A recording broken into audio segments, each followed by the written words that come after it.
वक्त UK prime का है। बड़ी खबर के साथ शुरुआत करते हैं देहरादून से खबर, जहां प्रधानमंत्री ने राज्यों के जो मुख्यमंत्री हैं उनसे वीडियो कॉन्फ्रेंसिंग के जरिए बात की, चर्चा की। और इस बैठक में उत्तराखंड के मुख्यमंत्री त्रिवेंद्र सिंह रावत भी शामिल हुए। लॉकडाउन के फैसले से देश आज खुद को सुरक्षित महसूस कर रहा है। मुख्यमंत्री ने ये कहा कि जो लॉकडाउन का फैसला था वो सराहनीय है, सही वक्त पे सही फैसला लिया गया और यही वजह है कि उत्तराखंड में तो खासकर इस पे पूरी तरीके से कंट्रोल रहा। करीब लगभग 50 के आसपास मामले आए थे, जिसमें से कई लोगों को, आधे से ज़्यादा लोगों को ठीक किया गया और अभी कुछ मामले एक्टिव हैं। लेकिन इसी तरह से जो दूसरे राज्यों के मुख्यमंत्री हैं उन्होंने भी अपने राज्य की जो हालत है उसके बारे में बताया और क्या ज़रूरत है करने की, इस पर भी मंथन किया गया। तो प्रधानमंत्री नरेंद्र मोदी इससे पहले भी कई बार वीडियो कॉन्फ्रेंसिंग के जरिए मुख्यमंत्रियों से बात कर चुके हैं और समीक्षा कर चुके हैं, हालात का जायजा ले चुके हैं, फीडबैक ले चुके हैं। रणनीति क्या बनाई जाए, क्या कदम उठाया जाए, क्या फैसला लिया जाए, इस पे भी वो वक्त पे चर्चा करते रहे हैं। तो लॉकडाउन को बढ़ाया गया, लॉकडाउन 2 जो 3 मई तक जारी रहेगा, उसको लेकर भी अभी कई तरह के कयास लगाए जा रहे हैं कि अब आगे क्या होगा, क्योंकि मामले देश में 27,000 से ज़्यादा आ चुके हैं। ऐसे में इन पे कंट्रोल करना एक बड़ी चुनौती है और साथ साथ देश की जो अर्थव्यवस्था है उसे पटरी पे लाना भी एक बड़ी चुनौती है। हमारे संवाददाता देहरादून से सुनील हैं हमारे साथ। सुनील, आज प्रधानमंत्री ने अलग अलग राज्यों के जो मुख्यमंत्री हैं उनसे वीडियो कॉन्फ्रेंसिंग के जरिए बात की। उत्तराखंड के जो मुख्यमंत्री हैं उनसे बातचीत में क्या कुछ निकल कर आया? जी राजेश, मैं आपको बता दूं कि मुख्यमंत्री त्रिवेंद्र सिंह रावत जब प्रधानमंत्री नरेंद्र मोदी से वीडियो कॉन्फ्रेंसिंग के माध्यम से जुड़े तो उन्होंने तमाम सुझाव दिए और राज्य में जो गतिविधि चल रही है लॉकडाउन के दौरान उसका अपडेट दिया। मुख्यमंत्री त्रिवेंद्र सिंह रावत ने साफ तौर पर ये कहा है कि जो आर्थिक दृष्टि से नुकसान हुआ है राज्य को, उसको पटरी पर लाने का काम किया जा रहा है। चाहे वो फार्मास्यूटिकल कंपनी हो या अन्य तमाम कंपनियां हो या फिर जो केंद्र सरकार द्वारा गाइडलाइन जारी की गई थी कि मनरेगा में काम चल रहा है और स्थानीय स्तर पर वहां के मजदूरों को NHA में काम दिया जा रहा है या PWD, तमाम जो संस्थाएं यहाँ पर उनके माध्यम से वहां पर काम को शुरू किया गया है। तो कहीं ना कहीं मुख्यमंत्री त्रिवेंद्र सिंह रावत ने साफ तौर पर ये भी कहा है कि जिस तरह से आर्थिकी के चलते, लॉकडाउन के चलते आम जन का जीना मुश्किल हो गया है, उनकी रोजी के साथ रोटी का भी संकट गहराता जा रहा है, उसके मद्देनजर जो मनरेगा में 100 दिन की गारंटी का बात कही गई है, जो गारंटी का काम होता है उसको बढ़ाकर 100 दिन से 150 दिन कर दिया जाए। तो उन्होंने प्रधानमंत्री नरेंद्र मोदी के सामने ये सुझाव रखा है। साथ ही साथ जो प्रदेश में जिस तरह से गतिविधियां चल रही हैं उसका उन्होंने अपडेट दिया है कि प्रदेश के 9 जिले ऐसे हैं जिनमें अभी कोरोना संक्रमित नहीं है और वहां पर लगातार काम किया जा रहा है कि किस रूप में वहां के लोगों को बचाया जा सके कोरोना संक्रमण के दृष्टिगत। तो कहीं न कहीं प्रधानमंत्री मोदी भी इस बात से खुश दिखे कि उत्तराखंड के 9 जिलों में अभी तक कोरोना के मामले नहीं आए। हालांकि 2 मामले 2 जिलों में आए थे, चाहे वो पौड़ी हो या अल्मोड़ा, वहां पर भी ठीक हो गया, संतुलन की स्थिति बरकरार है। सुनील, अगर बात करें उत्तराखंड की तो दूसरे राज्यों के मुकाबले इसमें कोई शक नहीं कि उत्तराखंड ने बेहतर काम किया है, ठीक से पालन हुआ है और यही वजह है कि 50 से ज्यादा मामले नहीं जाने दिए और उसके बाद कई लोगों को, करीब आधे लोगों को ठीक किया गया। तो ऐसे में आगे क्या रणनीति है सरकार की? क्या राहत दी जाएगी, क्या ढील दी जाएगी और क्या जो अर्थव्यवस्था है उसे पटरी पे लाने की जो जद्दोजहद है वो की जाएगी? जी, जाहिर तौर पर मैं आपको बता दूं कि मुख्यमंत्री त्रिवेंद्र सिंह रावत ने बीते रोज एक निर्णय लिया था कि राज्य के जो 9 जिले हैं उसमें जो दुकानों का खुलने का समय होगा वो सुबह 7 बजे से 6 बजे तक होगा। लेकिन किन्हीं कारणवश मुख्यमंत्री त्रिवेंद्र सिंह रावत ने देर रात एक फैसला लिया और जो यहाँ पर डील दी गई थी 7 बजे से शाम 6 बजे तक दुकानें खोलने की, वो निर्णय वापस लिया। तो कहीं ना कहीं प्रदेश के मुखिया को लगता है कि नहीं, ये डील देनी अभी ठीक नहीं है। जिस तरह से केंद्र सरकार द्वारा गाइडलाइन जारी की गई है उसके मुताबिक, उसके अनुरूप ही आगे का काम किया जाएगा।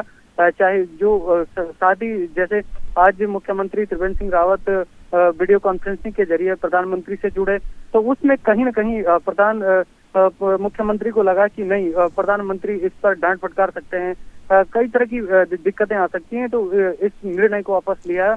और यानी मुख्यमंत्री जो है वो किसी भी तरह की कोई भी जरा सी भी चूक नहीं करना चाहते कि अगर जिस तरह से कंट्रोल रहा है, अगर लापरवाही दी, अगर ढील दी तो फिर एक बड़ी जो चुनौती है वो सामने आ सकती है। लिहाजा संख्या ना बढ़े, इसको लेकर मुख्यमंत्री ने अपना जो फैसला दिया था, राहत देने का फैसला दिया था, उसे वापस लिया है।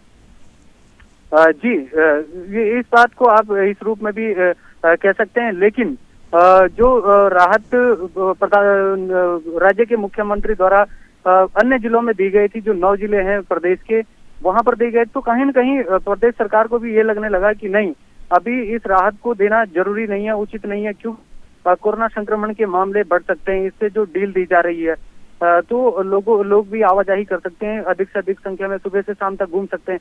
इस निर्णय को वापस लेते हुए उन्होंने, और सुबह से अब वही जो दुकानें खुलने का समय रहेगा वो सुबह 7 बजे से 1 बजे तक ही रहेगा। हालांकि जो यहाँ पर काम चल रहा है, चाहे वो पीडब्ल्यूडी से संबंधित हो या एनएचएस से संबंधित हो या फिर मनरेगा से संबंधित, ये काम किए जा रहे हैं और तमाम उद्योगों से संबंधित हो उनको परमिशन दी जा रही है जिला अधिकारी के माध्यम से, और वो अपना काम कर रहे हैं। तो लेकिन सुनील, जो ग्रीन जोन है जहां पे अब तक कोरोना के मामले नहीं आए, जो कोरोना फ्री हैं, क्या वहां पे किसी तरह की प्लानिंग है सरकार की कि जो दुकानदार हैं, जो लोग हैं, उन्हें राहत दी जाए ताकि वहां पे थोड़ी व्यवस्थाओं को सुचारू किया जाए? इस तरह की जो 4 जिले प्रदेश के हैं अभी तक जो रेड जोन में है, देहरादून, हरिद्वार और उधम सिंह नगर, नैनीताल, यहाँ पर आप कह सकते हैं जो हॉट स्पॉट इलाके हैं वहाँ पर पूरी तरह से सील बंद है। अगर खासकर हम देहरादून की बात करें तो देहरादून के नगर निगम के क्षेत्र में एक ऐसी गाइडलाइन जारी की गई है कि देहरादून जिले के नगर पालिका और नगर निगम में कोई भी गतिविधि नहीं चलेगी, चाहे वो किसी भी तरह की काम हो या किसी तरह से उद्योग से जुड़े हों या सरकारी दफ्तरों से जुड़े हों। वहीं पर जो आप बात कर रहे हैं कि प्रदेश के अन्य जिले, जिसमें पहाड़ी मूल के सारे 9 जिले हैं, वहां पर डील देने की बात साफ तौर पर मुख्यमंत्री ने परसों ये कहा था कि जो इन 9 जिलों में दुकान खुलने का समय रहेगा वो सुबह 7 बजे से 6 बजे तक रहेगा। तो कहीं ना कहीं ये डील देने की बात कही गई थी, लेकिन मुख्यमंत्री ने क्या सोचा, उसके बाद क्या निर्णय लिया कि इनको दोबारा वापस, इस निर्णय को वापस लिया जाए और इन दुकानों को यथावत रखा जाए पहले की जैसे लॉकडाउन से चलता आ रहा है समय। तो कहीं ना कहीं प्रदेश सरकार तो डील देने के लिए सोच रही है, लेकिन इस विषय में भी सोच रही है अगर वहां पर डील दी जाती है तो इससे कहीं ना कहीं बिल्कुल वहां पे फिर अगर मामले बढ़ते हैं तो एक बड़ी चुनौती होगी। बहुत शुक्रिया जानकारी के लिए सुनील आपका। तो मुख्यमंत्री त्रिवेंद्र सिंह रावत जो लगातार एक्टिव हैं और खुद पल पल की जानकारी आला अधिकारियों से ले रहे हैं, आज जब प्रधानमंत्री ने वीडियो कॉन्फ्रेंसिंग के जरिए चर्चा की तो वो उसमें भी शामिल हुए। तो अगली खबर भी देहरादून से है, जहां ग्रीन जोन वाले जिलों में आज से सख्ती फिर की जा रही है। सीएम त्रिवेंद्र सिंह रावत ने यह बयान दिया कि लॉकडाउन को सख्ती से पालन कराएं, सोशल डिस्टेंसिंग का उल्लंघन करने वालों पर कार्रवाई हो, लापरवाही ना हो। लोगों से अपील की है कि घरों में रहें, लॉकडाउन का पालन करें, उसका उल्लंघन ना करें, सोशल डिस्टेंसिंग का ख्याल रखें। अगर किसी बहुत ज़रूरी काम से घर से बाहर निकलते हैं, कहीं भी एक जगह पे इकट्ठे ना हो। और जो राहत देने की बात की जा रही थी उस पर फिलहाल बैकफुट पे सरकार आई है और अभी किसी तरह की कोई राहत नहीं दी जा रही। उन्होंने एक बार फिर ये साफ कर दिया कि किसी भी तरह की कोई अन्य छूट नहीं दी जाएगी। अब तक जैसी व्यवस्था चल रही है वही जारी रहेगी।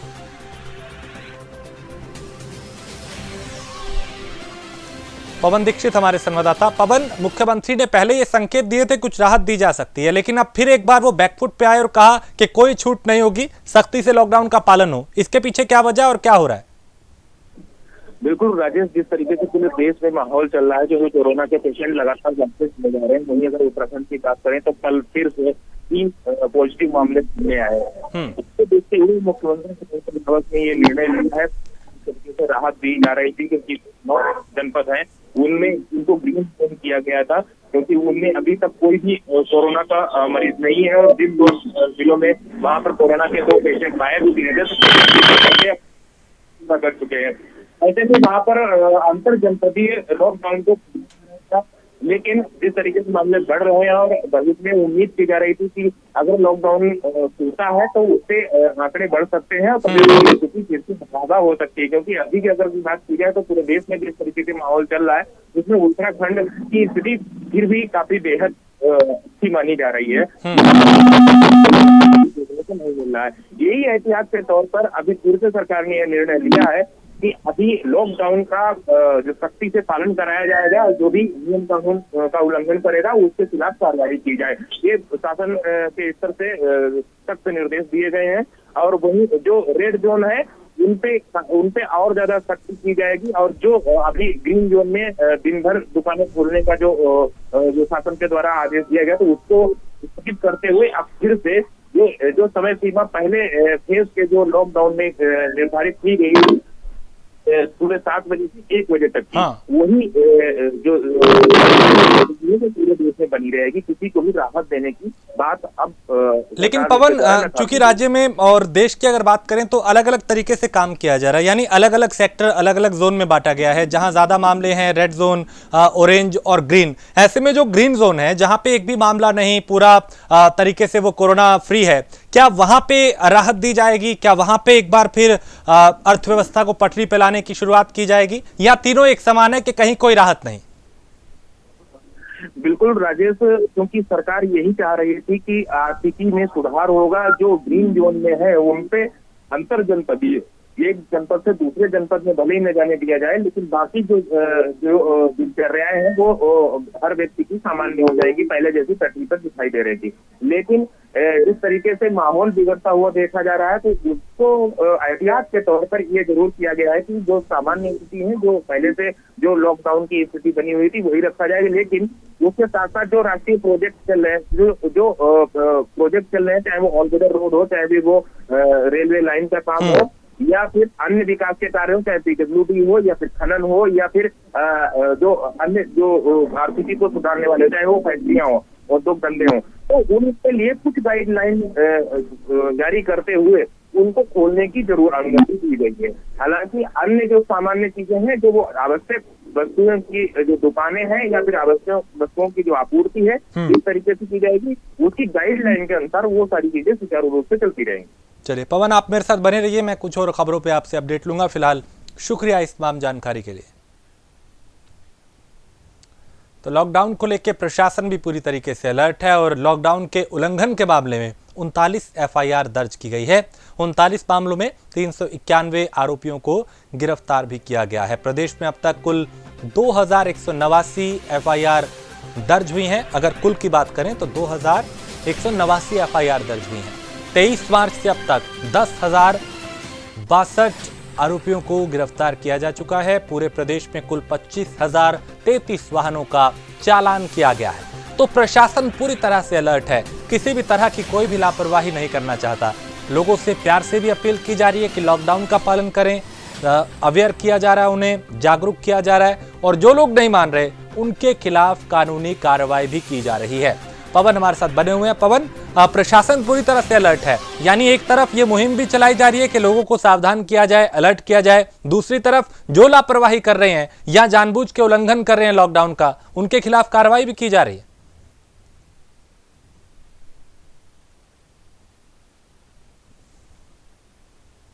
पवन, आप सुन पा रहे हैं मुझे? बिल्कुल पवन, प्रशासन यहाँ पे अलर्ट है पूरी तरह से। कई हजार लोगों के सैकड़ों में संख्या है ये जिनके चालान किए गए और जो लापरवाही कर रहे थे एफआईआर दर्ज हुई है।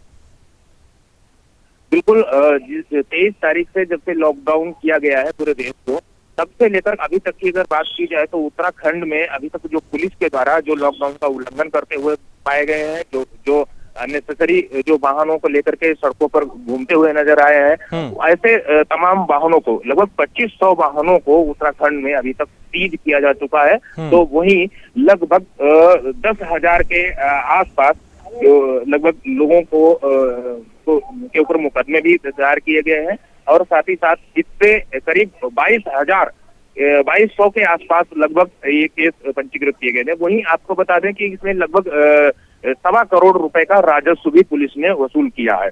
तो एक तरफ इसका मकसद पूरी तरह से साफ है, क्योंकि पुलिस लगातार अपना काम बड़ी मुस्तैदी के साथ करती हुई नजर आ रही है, लोगों को जागरूक करती हुई भी नजर आ रही है कि अननेसेसरी बिना किसी खास वजह के, बिना आवश्यक कार्य के बाहर ना निकले, लॉकडाउन का पूरी तरह से पालन करें।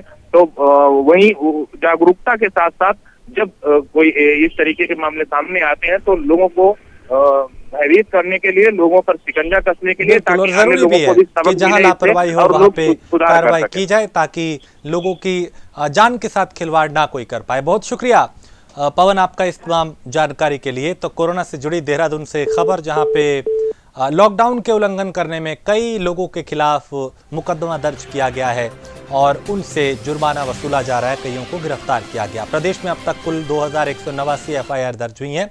23 मार्च से अब तक 10,062 आरोपियों को उन्हें गिरफ्तार किया गया और कई दूसरे काम भी, कार्रवाई भी की गई है, ताकि लोगों के दिलो दिमाग में एक डर भी पैदा हो कि लॉकडाउन का पालन करना है, यदि उल्लंघन किया तो कार्रवाई होगी। अगली खबर किच्छा से है, जहां बारिश के कारण गेहूं की फसल बर्बाद हुई है और विधायक राजेश शुक्ला ने नुकसान का आकलन किया है।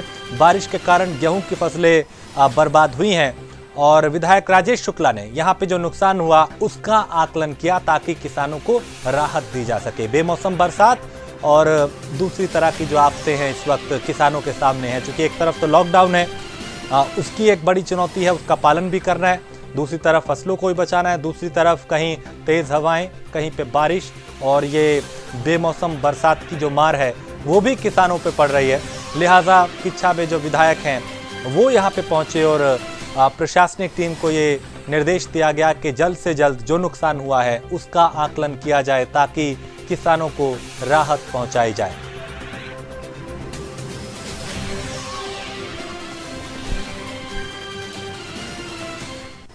तो इसी तरह की तस्वीरें पिछले की फसल में काफ़ी कम उत्पादन हुआ है।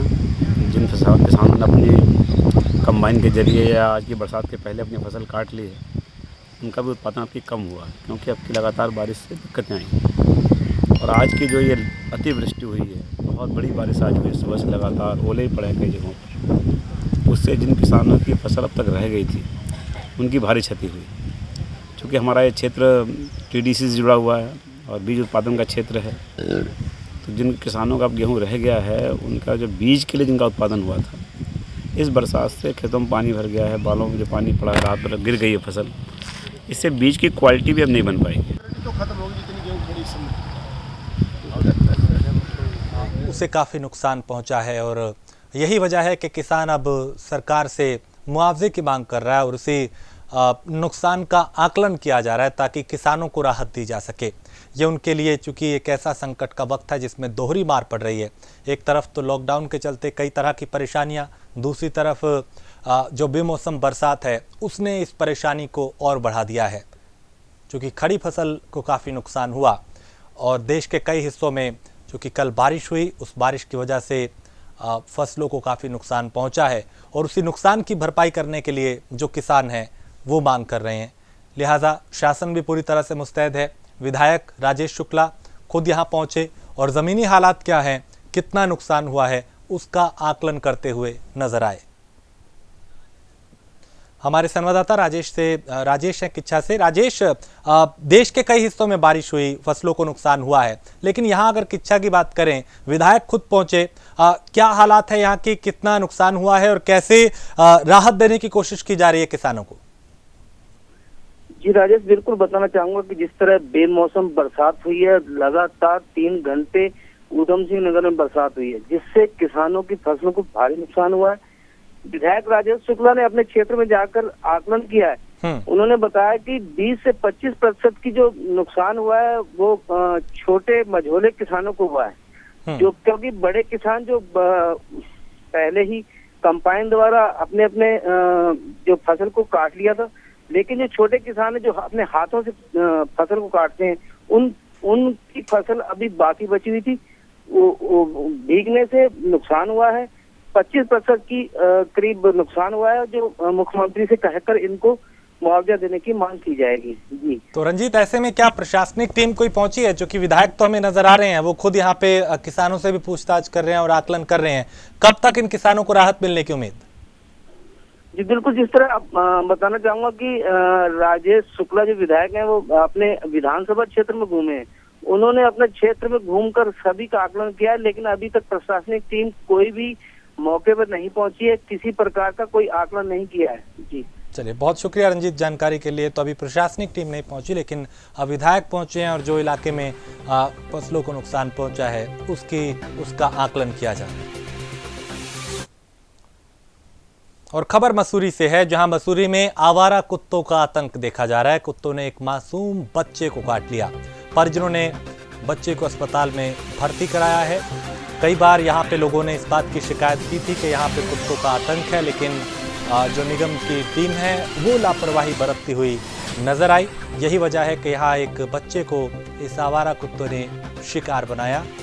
इस बच्चे को अस्पताल में भर्ती कराया गया, जहाँ उसका इलाज किया जा रहा है। सुनने में आया है कि किसी कुत्ते ने एक बच्चे को काट दिया। हो सकता है कि इसके देखिए कयास तो कई लगाए जा सकते हैं, लेकिन हो सकता है कि वो कुत्ते को खाना ढंग से ना मिल रहा हो, या इसी चीज़ को देखते हुए व्यापार मंडल ने एक पहल शुरू करी थी कि कहीं ऐसा ना हो कि कुत्तों को खाना ना मिले और इंसानों को काटने लग जाएं। तो प्रयास करेंगे कि अब ऐसा ना हो और ज़्यादा से ज़्यादा कुत्तों को हम खाना खिला सकें, ताकि वो लोगों को ना काटें। और प्रशासन को भी इसकी तरफ थोड़ा गंभीरता से सोचना चाहिए। और खबर रुड़की से है, जहां सभासदों ने नगर पालिका के चेयरमैन के खिलाफ कार्रवाई की मांग की है। एक्सपायरी कीटनाशक दवाओं के छिड़काव को लेकर कार्रवाई की मांग की गई है। रुड़की की मंगलोर नगर पालिका परिषद पूरी तरह से चर्चाओं में आ गई है, जहां कुछ दिन पहले मंगलोर नगर पालिका के द्वारा एक्सपायरी कीटनाशक दवाओं के छिड़काव को लेकर सभासदों ने ज्वाइंट मजिस्ट्रेट से शिकायत की, जिसकी जांच की जा रही है। सभासदों ने इकट्ठा होकर नगर पालिका के चेयरमैन और अधिशासी अधिकारी के खिलाफ मुकदमा दर्ज करने की मांग उठाई है।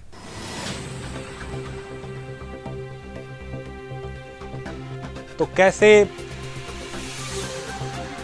यहां पे किसानों को नुकसान पहुंचाया जा रहा है, इस हिसाब से कि जो कीटनाशक थी वो एक्सपायर हो चुकी थी, उसी का छिड़काव किया गया।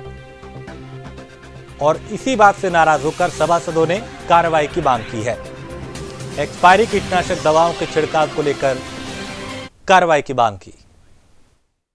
कोतवाली मंगलौर क्षेत्रांतर्गत सेक्टर मजिस्ट्रेट प्रदीप कुमार के द्वारा दिए गए तहरीर पर एक अभियोग पंजीकृत किया गया है, जो बनाम अज्ञात है और अंतर्गत धारा 188, 269, 270 IPC एवं धारा 51B आपदा प्रबंधन अधिनियम के पंजीकृत किया गया है। उक्त संबंध में विवेचना प्रचलित है और जो भी तथ्य प्रकाश में आएंगे उसके आधार पर अग्रिम विधिक कार्रवाई अमल में लाई जाएगी। अरशद हुसैन हमारे संवाददाता। अरशद, कैसे इतनी बड़ी लापरवाही हुई? ये जानबूझ के किया गया है या लापरवाही है, क्योंकि एक्सपायरी दवाओं को ही छिड़काव कर दिया गया?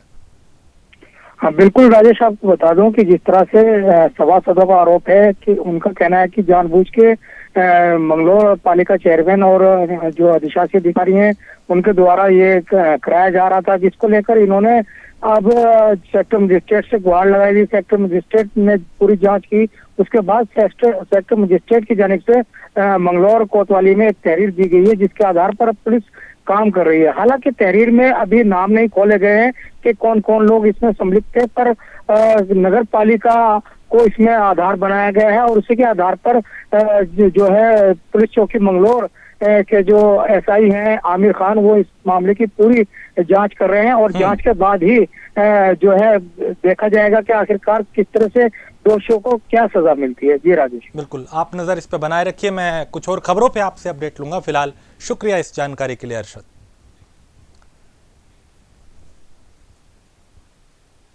तो खबर रुड़की से है, जहां पैसे निकालने के लिए बैंक के बाहर लंबी कतार लग गई।